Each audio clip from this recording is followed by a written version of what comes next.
So when I was at Middlebury College in the 1990s, I was a women's studies student, and I was volunteered one summer for Bernie Sanders, kind of called myself a socialist feminist. And actually coming to DC one spring, so rather than going abroad, I came to Washington, DC, and it just so happened to be the mid 1990s where um, the Democrats and Republicans were embroiled in a debate about welfare reform. And I got the opportunity to work as an intern for a small think tank that was working on welfare reform, especially in the States. And that think tank brought together a new Democrat, so like a Clinton kind of Democrat and a Reagan Republican.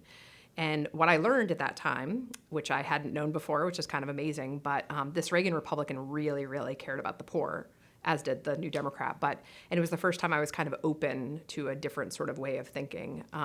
And that, in conjunction with a lot of reading I was doing that semester, I was, for the first time, exposed to essays in political theory. I read Mary Ann Glendon's work for the first time that semester, her celebrated book, Rights Talk. I read other communitarians, which were big at that time.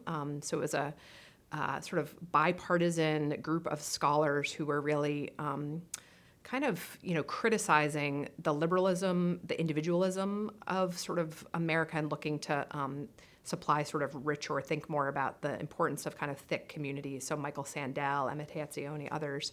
And so I read a lot of them, and I became more interested in their thoughts. So when I went back to Middlebury, I actually dropped women's studies and sociology and started studying political philosophy.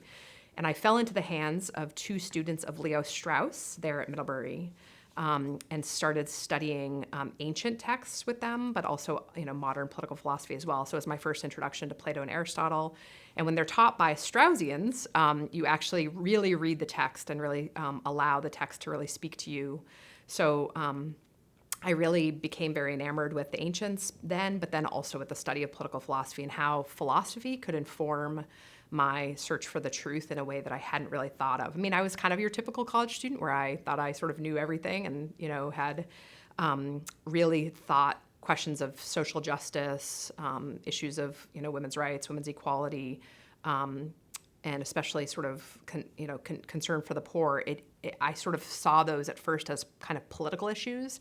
And so I then was growing in maturity to see that I needed to step back and think about just what does justice mean, and so I got to think about that with Plato and Aristotle, and with great teachers there at Middlebury. So that was the first sort of movement toward being more open politically, I would say. I started the Middlebury Political Forum to bring together sort of people on different sides of the aisle, and I have always really enjoyed engaging ideas. I really try to steer clear of kind of ideology in a sense of just sort of sticking to one idea. As I always say to my children, we do principles, and you can, deal with politics when you know more about the world. But I sort of always really care a lot about kind of principles, and so that's how I sort of scrutinize. And I think that's where the change from being kind of on the left to on the right. My question, the question about small government versus big government, I think depends on kind of the issue. I think that those are complex questions right now that we can get into as we go here.